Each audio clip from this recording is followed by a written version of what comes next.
نازک مزاجه نازک خیاله د پلی خلق دي ما ته چې ګران دی اوسم ګران د ثوابۍ خلق دي په شعر پوهیږي شعر د زړه نه اوري فخر پې کړم په شعر پوهیږي شعر د زړه نه اوري فخر پې کړم زمونږ د خاورې خلق ټول د شاعرۍ خلق دي. السلام علیکم ورحمت الله وبرکاتہ. د دې ځای د نقادانو د دې ځای د پوهانو د دې ځای د مشرانو د کشرانو ډېره زیاته مننه کوم چې په دې رنګین ګلورین او کلتوري مقام کې زه هم میلمنه کړم ماله هم دعوت راکړو نو ډېره زیاته مننه کوم. بیا دلته زما استاد محترم نور لمین یوسفزی صاحب هم ناست دی د هغوی دپاره سپیشل د لاسونو پړقه یو نظم در سره شریکوم نامه لري مورنۍ ژبې ته د عقیدت پیرزونې نو سرجي ستاسو اجازه ده. لکه خوشبو به یې خورومه دا مې عهد کړی لکه خوشبو به یې خورومه دا مې عهد کړی د مورنۍ ژبې خدمت په خپل ځان فرض ګڼم لکه خوشبو به یې خورومه دا مې عهد کړی د مورنۍ ژبې خدمت په خپل ځان فرض ګڼم څنګه چې نورو جبو زې موندلې مخکې تلي څنګه چې نورو جبو زې موندلې مخکې تلي داسې به ستا د پرمختګ دپاره هڅه کوم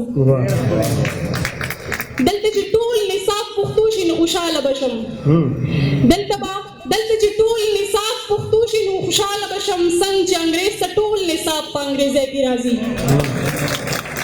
ځکه خپل ځان واخلم قسم دی چې خپل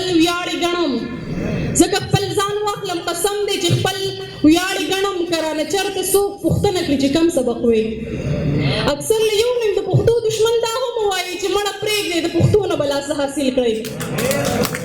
اکثر له یو نیم د پښتو دشمن دا هم وایي چې مړه پرېږدئ د پښتو نه به لا څه حاصل کړئ ډېره خفه شمه خپل ځان به کلک پښتون بولي خو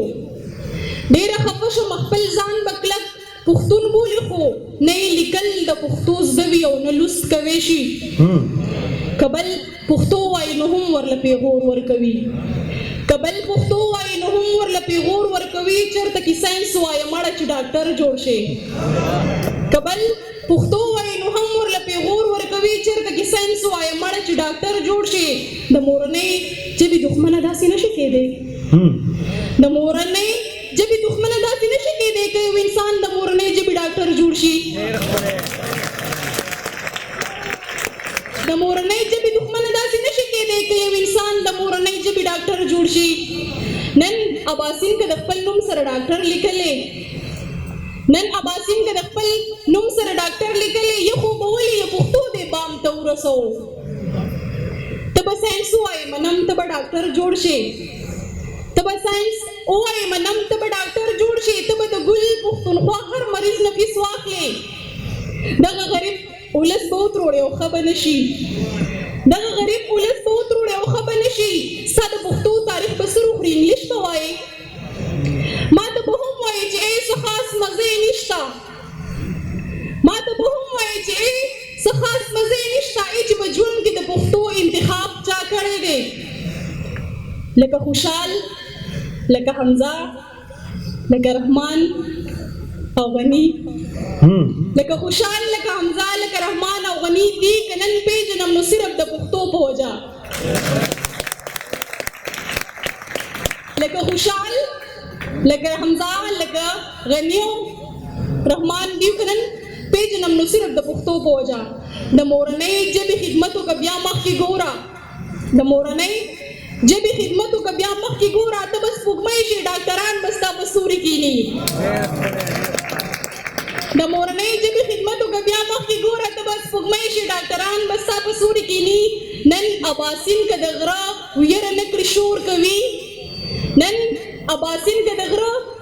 کړي شور کوي دغه طاقت دغه قوت ورله پښتو ورکړی مور او پلار دواړه پښتانه لرم دا نشي کېدی چې پردۍ ژبه زده کوم خپله پښتو هېره کړم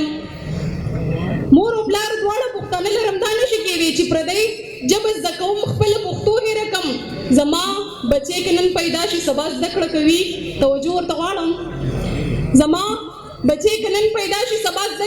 مونږ ورته ویل د انګلیش او د اردو نه وکړو پلار ته ډېډي ما ته مما وایا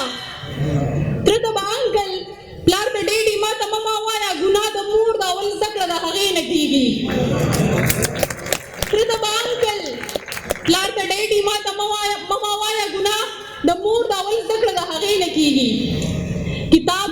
راواخله د پښتو تاریخ د هډه ګوډه کتاب راواخله د پښتو تاریخ د هډه ګوډه اخلاص دا اولولو دغه شعر ته فکر وکړه نورې ژبې زده کول که لوی کمال دی خپله ژبه هېرول بې کمالي ده